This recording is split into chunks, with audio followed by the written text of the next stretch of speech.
감정도 이와 다르지 않습니다. 사고와 감정이 일체가 되지 않으면 눈앞에 있는 장애물을 뛰어넘을 수 없습니다. 감정을 존중하고 대화하고 협력해야 합니다. 감정을 조절한다는 것은 자연스러운 감정을 인정하고 함께 호흡을 맞추는 것입니다.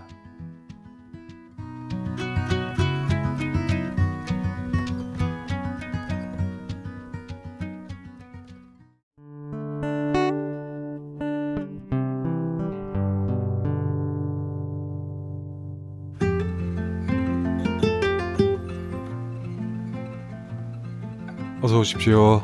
자작나무 숲에 오신 것을 환영합니다. 모두의 아저씨 책 읽는 자작입니다. 오늘 소개할 책의 제목은 유리 멘탈을 위한 좋은 심리 습관입니다. 지은이는 가타다 도모야, 옮기니는 전경아, 비즈니스 북스에서 펴냈습니다. 유리 멘탈. 왜 이런 말이 생겼죠? 뭐랄까, 사소한 일에도 쉽게 좌절하고 절망한다고 해서 붙여진 이름이잖아요.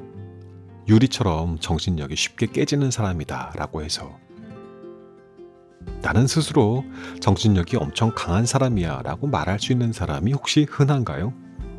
저는 저를 비롯해서 별로 못 본 것 같아요. 누구나 나는 왜 이렇게 마음이 약할까? 작은 일에도 쉽게 마음이 흔들리고 동요되고 나는 정신력이 좀 약한 것 같아.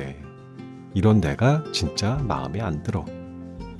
누구라도 약한 마음이 찾아오지 않는 사람은 없을 겁니다. 그런 유리 멘탈을 가진 우리와 같은 사람을 위한 이 저자의 처방은 어떠한지 한번 들어보겠습니다. 오늘도 끝까지 함께 해주십시오.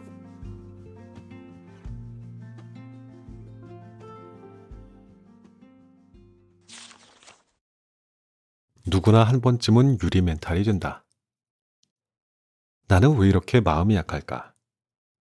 사소한 일에 상처받고 마음을 졸이고 흔들리는 자신의 모습에 실망한 적이 있나요? 자주 불안, 초조, 우울, 의기소침과 같은 감정에 사로잡히거나 매사 부정적인 면만 보려 하고 소극적으로 생각하고 있지는 않나요?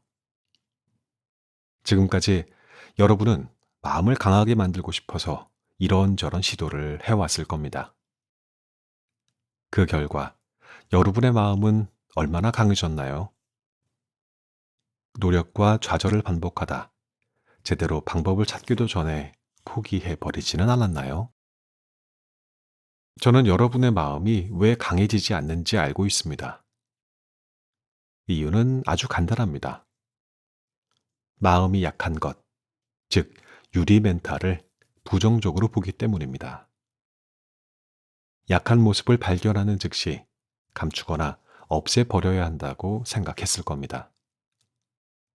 물론 불안이나 우울 등 부정적 감정을 느끼거나 마이너스 사고를 할 때 기분이 썩 좋지는 않습니다. 이런 상황을 되도록 피하고 싶죠. 바로 이 전제가 잘못되었습니다. 유리 멘탈은 나쁜 게 아닙니다. 필요 없는 것이라니 말도 안 됩니다. 유리 멘탈은 오히려 마음을 강하게 만드는 재료입니다. 여러분의 마음이 뭘 해도 강해지지 않았던 이유는 이 부정적 감정과 마이너스 사고라는 재료를 쓰레기통에 버렸기 때문입니다. 저는 20대에 독립하여 회사를 운영하는 사업가가 되었지만 녹내장이 발병해 중증 시각장애 판정을 받았습니다. 불안과 우울, 후회, 열등감을 질릴 정도로 경험했고 설상가상으로 같은 해에 우울증을 앓던 누나마저 잃었습니다. 당시 제 마음은 슬픔과 분노, 무력감으로 뒤범벅되었습니다. 살아있어도 의미가 없다는 생각에 죽음을 계획하게 됐죠. 그렇게 힘든 날들을 보내다가 문득 이런 생각이 들었습니다. 삶의 의미가 없다면 스스로 만들어야 해. 저는 누나가 스스로 목숨을 끊은 이유를 알고 싶었습니다. 그래서 정신의학과 정신장애, 향정신의약품에 대해 조사했습니다. 그 후 심리치료와 철학을 배우면서 유리멘탈이란 무엇인가에 대한 해답을 진화생물학에서 찾았습니다. 진화생물학에서는 원칙적으로 유전되는 형질은 어떤 형태로든 생존, 유지, 번식 성공에 도움이 된다고 봅니다. 다시 말해, 우리가 불안해하거나 낙담하는 데에는 다 의미가 있다는 뜻입니다. 여러분은 아직 그 의미를 알지 못하는 것뿐입니다. 유리멘탈이 무엇인지 진정한 의미를 알게 된 후, 저는 심리 카운슬러가 되었습니다. 1만 명 이상의 사람들을 상담했고, 제 강연과 기업 연수를 수강한 인원은 2만여 명이 넘습니다. 제가 시각장애를 극복하고 심리 카운슬러로 변모하여 많은 사람을 만날 수 있었던 이유는 유전적으로 타고난 약한 마음을 전부 강인함의 재료로 활용했기 때문입니다. 지금까지 여러분은 강하고 단단한 마음을 만들기 위해 책을 읽거나 강연을 듣고 상담을 받는 등 다양한 노력을 해왔을 것입니다. 사물의 긍정적인 면을 본다. 지나간 일에 끙끙 앓으며 고민하지 않는다. 변할 수 있다고 믿는다 등의 조언들은 대부분 유리멘탈을 부정적인 것을 전제로 합니다. 하지만 자신의 약한 마음을 부정해서는 정말로 강해질 수 없습니다. 그리고 정말로 강한 사람은 이를 잘 알고 있습니다. 혹시 마이크 타이슨이란 권투 선수를 알고 있나요? 데뷔 후 2년 만에 헤비급 세계 챔피언 타이틀을 3개나 거머쥔 세계 최고의 권투 선수입니다. 하지만 그런 타이슨마저 시합 전에는 늘 질지도 모른다는 두려움에 손을 덜덜 떨었다고 합니다. 아무리 강한 사람이라도 이러한 약한 면모는 있기 마련입니다. 인간은 누구나 유리 멘탈이니까요. 당시 타이슨의 트레이너자 복싱 챔피언들의 위대한 스승인 커스 다마토는 그에게 이렇게 조언했습니다. 두려움이란 인생의 가장 가까운 친구이자 적이다. 마치 불처럼 말이다. 두려워하는 자신의 마음을 외면하지 않고 사이좋게 지니며 힘을 빌리라는 말입니다. 여태까지 여러분은 불을 적으로 간주하고 위험하다며 멀리했을 것입니다. 하지만 불을 무서워한다면 도구로 쓸 수 없을 테고 언제까지나 불을 두려워하며 살게 됩니다. 유리 멘탈도 마찬가지입니다. 여러분은 불안, 초조, 우울, 의기소침 등 마음이 약해져 생기는 부정적인 감정을 아마 무서워하고 외면하려고만 했을 겁니다. 이제는 들여다보고 사이좋게 지내야 합니다. 다시 한번 말하지만 뭘 해도 여러분의 마음이 강해지지는 않았던 이유는 여러분이 약한 사람이어서가 아닙니다. 그저 마이너스 사고나 부정적인 감정과 같은 마음을 강하게 만드는 데 활용해야 할 재료를 외면했기 때문입니다. 유리 멘탈은 물리치거나 피해야 할 적이 아닙니다. 오히려 근육통과 같은 발전의 증거이자 여러분 편입니다. 그렇다면 인간은 왜 유리 멘탈로 태어날까요? 진화 생물학적 배경을 알면 유리 멘탈이 근심거리가 아니라 적극 이용해야 할 도구라는 것을 이해할 수 있을 것입니다. 앞으로 여러분들이 해야 할 일은 다음 3가지입니다. 마음이 약해지는 것은 자연스러운 반응이라는 것을 인정하기. 불안, 초조, 우울, 짜증, 의기소침 등 마음이 보내는 경고의 의미를 읽어내기. 그 의미에 따라 행동을 수정하기. 마음이 약해지는 것은 누구에게나 자연스럽게 일어나는 일입니다. 이는 몸을 지키기 위한 일종의 경고 시스템으로 우리가 항상 적절한 행동을 할 수 있게 해줍니다. 이를 부정한다는 건 내 몸을 위험하게 만드는 행위입니다. 약한 모습을 감추거나 극복하기 위해 억지로 마음을 강하게 만드는 일을 하게 됩니다. 다시 말해 꾹 참고 강한 척을 하는 것이죠. 그러니 삶이 힘든 게 아닐까요? 자신의 약한 마음을 인정하고 친구가 되어 보세요. 친구가 보내는 신호를 읽고 그에 따라 차근차근 행동을 바꿔간다면 자연스럽게 마음이 단단하고 강해질 것입니다. 과연 내가 해낼 수 있을까? 지금 마음이 불안한가요? 괜찮습니다. 여러분이 느끼는 불안은 자연스러운 반응입니다. 감추거나 무시하거나 얼렁뚱땅 넘어가려고 하지 않아도 됩니다. 이제부터 알려줄 내용을 이해하고 실천한다면 여러분은 분명 강해질 것입니다.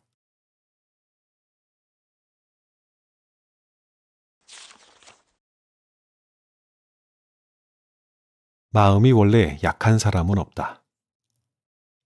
이 세상에 마음이 약한 사람은 없다고 생각합니다. 하지만 마음이 약해져 있는 사람은 아주 많습니다. 과연 무슨 말일까요? 사실, 마음이 강하다, 마음이 약하다는 표현 자체가 이상한 것입니다. 알기 쉽게 예를 들어 보겠습니다. 운동신경이 아주 좋은 건장한 스포츠맨이 있다고 합시다.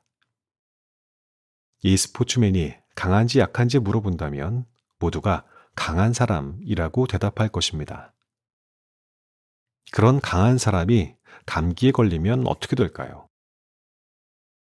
열이 38도가 넘으면 몸이 생각대로 움직이지 않습니다. 일어서는 것은 물론 몸을 가누는 것조차 힘듭니다. 그렇다면 이 스포츠맨은 몸이 약한 사람일까요? 물론 아닙니다. 몸이 약한 사람이 아니라 잠시 몸이 약해져 있는 사람입니다. 몸에서 열이 나는 건 바이러스를 죽이려는 방어 반응이고 그 탓에 잠시 약해져 있을 뿐입니다. 따라서 자리에서 일어나지 못한다고 해서 왜 이렇게 몸이 약할까 하고 한탄하거나 억지로 강한 척 해서는 안 됩니다. 그러면 오히려 회복이 늦어집니다. 감기에 걸려 일시적으로 몸이 약해졌을 뿐이라고 현재 상태를 인정하고 약을 먹고 푹 쉬면 자연스럽게 건강을 금방 회복할 수 있을 것입니다. 마음도 다르지 않습니다. 여러분이 지갑을 잃어버렸다면 기분이 어떨까요? 우울하겠죠. 어깨를 축 늘어뜨리고 한숨을 쉬고 끙끙대며 한탄할지도 모릅니다. 그런데 이를 마음이 약해서라고 할 수 있을까요? 몸의 경우와 마찬가지로 잠시 약해져 있는 것입니다. 평소에 낙천적이고 긍정적인 사람이라도 지갑을 잃어버리면 울적해집니다. 조금도 우울해지지 않는다면 그게 더 이상할 겁니다. 우울하다는 건 두 번 다시 같은 일을 겪지 않게 대비하라고 나타나는 자연스러운 반응이며 그 탓에 잠시 약해져 있는 것뿐입니다. 문제는 방어 반응이 나타났을 때 대처를 어떻게 하느냐입니다. 마음이 약한 사람은 지갑을 잃어버리고 우울해하는 자신을 한심해하면서 빨리 잊자고 강한 척하면서 마음이 보내는 경고를 무시합니다. 울적한 기분이 사라지지 않으니 결국 나는 마음이 약해서 안 돼 하면서 자기 부정을 하기 시작하죠. 발목을 접질러서 잘 걷지 못할 때 몸이 약하다고 스스로를 책망하나요? 고통도 자신을 지키기 위한 방어 반응입니다. 아프지 않은 척, 강한 척할 필요가 없습니다. 괜히 그랬다가는 약해져 있는 상태만 더 길어집니다. 불안하고 우울하고 낙담하고 고민하는 것도 전부 이유가 있어서 일어나는 방어 반응입니다. 이런 경고를 무시하거나 강한 척하며 숨기지 않아야 합니다. 그렇다고 해서 부정할 필요도 더더욱 없습니다. 이럴 때마다 나는 안 돼 라고 낙담하거나 비난한다면 여러분은 1년 동안 몇 번이나 쓸데없는 자기 부정을 하게 됩니다.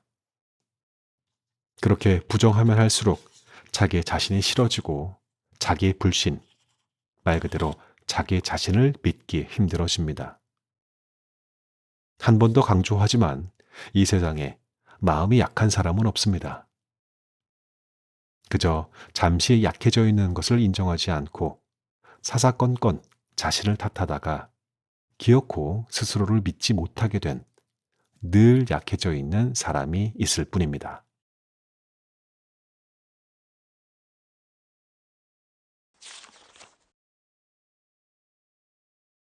모든 감정에는 이유가 있다. 어떻게 해야 마음이 약하다는 것을 순순히 인정할 수 있을까요? 먼저 그렇게 느끼는 데에는 다 그럴 만한 이유가 있다는 것을 스스로 이해해야 합니다. 극단적인 예로 일자리를 잃거나 가족이 죽으면 당연히 시리에 빠지겠죠. 이렇듯 다 이유가 있습니다. 누가 들어도 객관적으로 이해할 만한 이유가 있는 경우도 있지만 그렇지 않은 경우도 있습니다.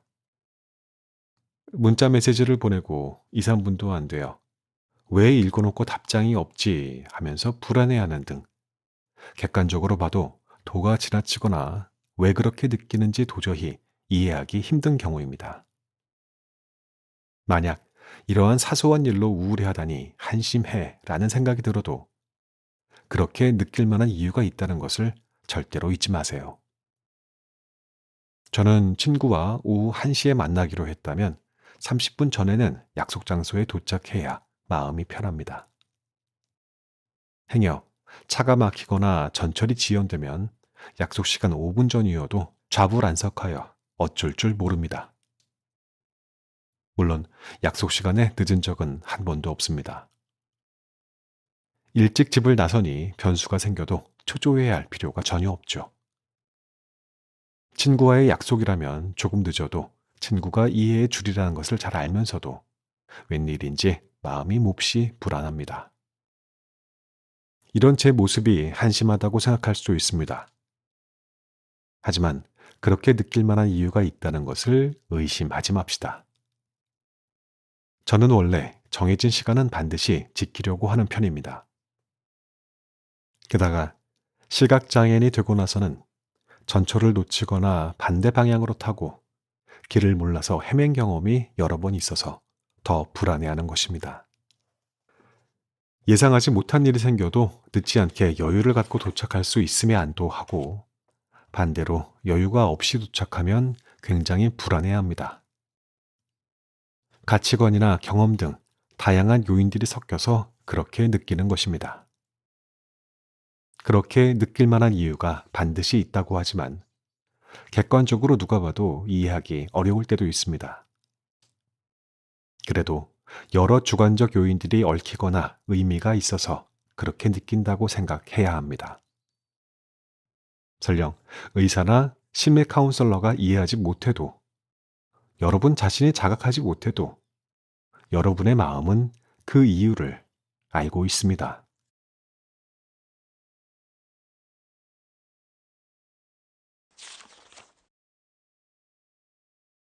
마음속 불안 도깨비와 이별하는 법.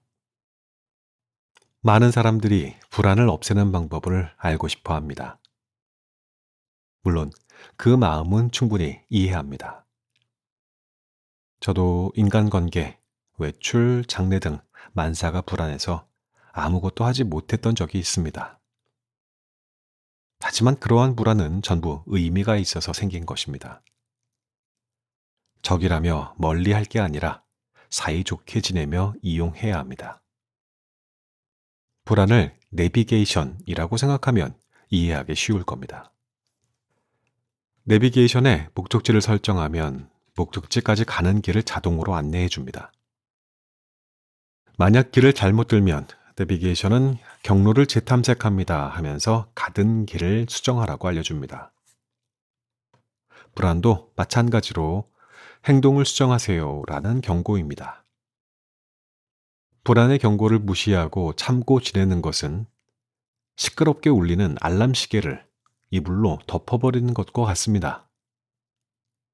있어서 당연한 자연스럽게 나타나는 불안을 부정하고 싶어서 더 커진 불안을 저는 불안 도깨비라고 부릅니다. 지금까지 경험상 불안해서 고민한다는 사람의 불안 중 90%는 이 불안 도깨비였습니다. 어떤 권투 선수를 상담했을 때의 일입니다. 그는 불안을 없애고 싶다고 했습니다. 원래 신체적으로도 기술적으로도 강한 선수였습니다. 그런데 확실히 이길 것을 장담했던 시합에서 지면서 몸이 자신의 생각대로 움직이지 않게 되었고, 이후 다른 시합에서도 연달아 패배했습니다. 어떻게 하면 불안을 없앨 수 있는지 조사하고 다양한 시도를 했다고 합니다.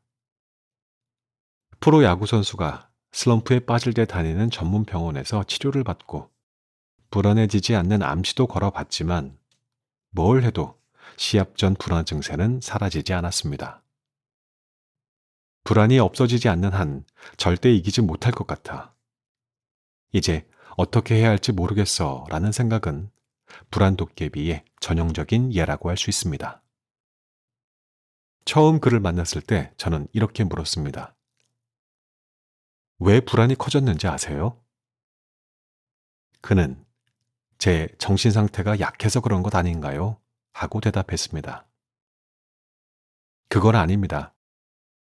불안을 부정하고 강한 척 해왔기 때문입니다. 그래서 불안이 오히려 더 커진 것이죠. 냉정하게 생각해 보세요. 또 졌잖아 라고 불안에 사로잡히는 것이 그렇게 이상한 일인가요? 중요한 시합이라면 더 불안해하는 것이 당연합니다. 불안해지는 것이 정답이겠죠. 그에게 선택지는 두 가지밖에 없습니다.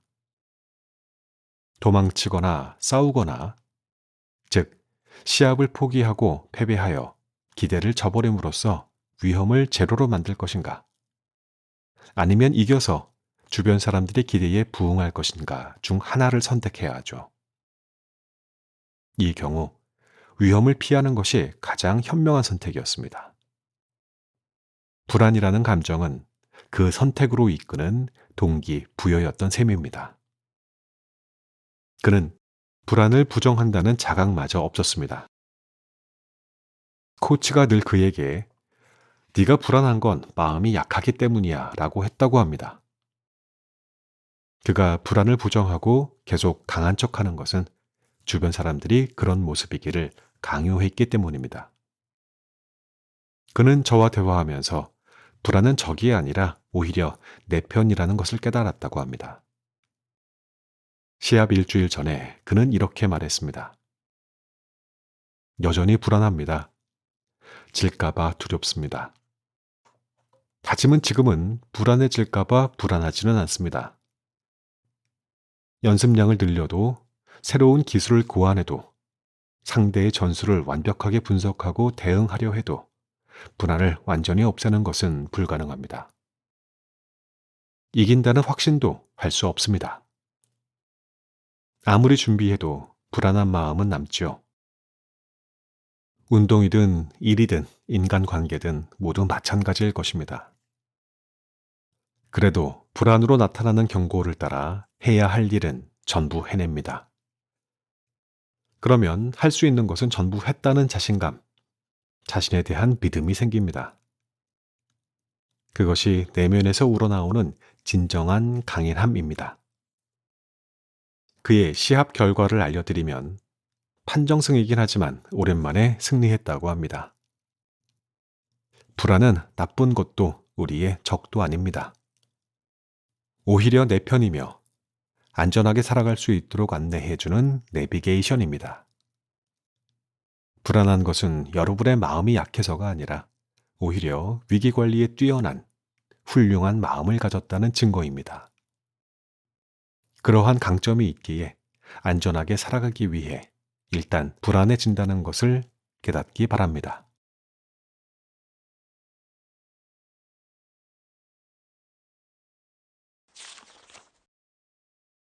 감정을 억지로 바꾸려 하지 않는다. 어떻게 해야 감정을 잘 조절할 수 있을까요? 이러한 질문을 자주 받곤 합니다.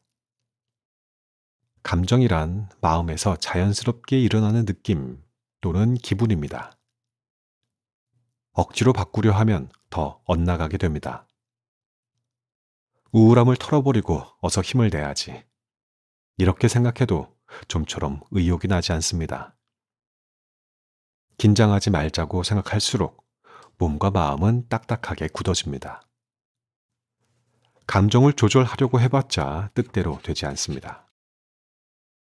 오히려 감정에 더 휘둘릴 수도 있습니다.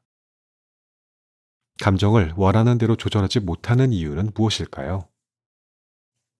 이유는 간단합니다. 조정한다, 통제하다라는 의미를 내 마음대로 움직이는 것이라고 착각하기 때문입니다. 가령 차를 잘 조정한다라는 문장은 차를 내 뜻대로 움직인다라고 이해할 수 있겠죠. 핸들을 꺾으면 타이어가 어떻게 움직이는가? 기어를 바꾸면 속도가 어떻게 달라지는가? 기계적인 원리만 알면 나머지는 얼마나 연습하느냐에 따라 달려 있습니다. 그러면 언젠가는 차를 원하는 대로 움직일 수 있을 것입니다. 저도 감정을 원하는 대로 조정하려고 여러 차례 연습했습니다. 하지만 잘 되지 않았습니다. 여러 번 시도해보니 치명적인 잘못을 발견할 수 있었습니다. 원인은 아주 단순한 데 있었습니다. 마음은 기계가 아니기 때문이었습니다. 감정은 차와 같은 기계가 아니라 의지가 있는 생물로 봐야 합니다. 비유하자면 감정이란 승마할 때의 말과 같은 것입니다. 승마 실력이 뛰어난 사람은 말을 기계라고 생각하지 않습니다. 그렇게 생각한다면 말을 잘 타지 못하겠죠. 말과 입장을 바꿔 생각해 보세요. 자신을 물건처럼 취급하는 기술을 어떻게 따를까요? 적어도 기분 좋게 느끼지 않을 것입니다. 말이 기술을 무서워하고 싫어하고 경계한다고 합시다.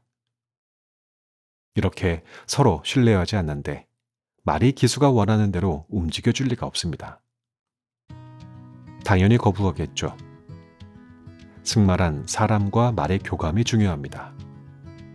말과 협력하는 스포츠니까요.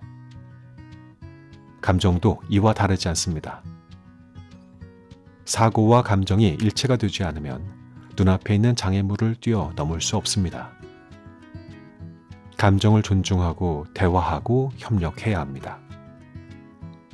감정을 조절한다는 것은 자연스러운 감정을 인정하고 함께 호흡을 맞추는 것입니다. 그런데 많은 사람들이 감정과 씨름하고 억누르는 것을 감정을 조정한다고 착각합니다. 애초의 감정이란 자기 의지대로 눌러 꼼짝 못하게 할 수 있을 정도로 약하지 않습니다. 감정에 휘둘리는 것은 시간 문제입니다. 여러분의 내면에서 사고와 감정이 서로 발목을 잡아당기는 짓을 계속하는 한 인생에서 맞닥뜨리게 될 장애를 극복하지 못할 것입니다. 삶이란 감정과 협력하여 장애를 극복하는 스포츠라고 생각합시다. 일이나 부부관계, 육아, 돈, 건강 등 인생에는 수많은 장애물이 놓여 있습니다. 감정이란 그러한 것을 극복하는 에너지, 다시 말해 의욕을 불어넣는 힘입니다. 이렇듯 감정은 우리를 늘 그림자처럼 따라다니는 소중한 파트너입니다. 이제 그만 씨름하고 서로 협력하기 바랍니다. 그렇게 하면 어떤 장애물이 가로막아도 가볍게 뛰어넘어 앞으로 나아갈 수 있을 것입니다.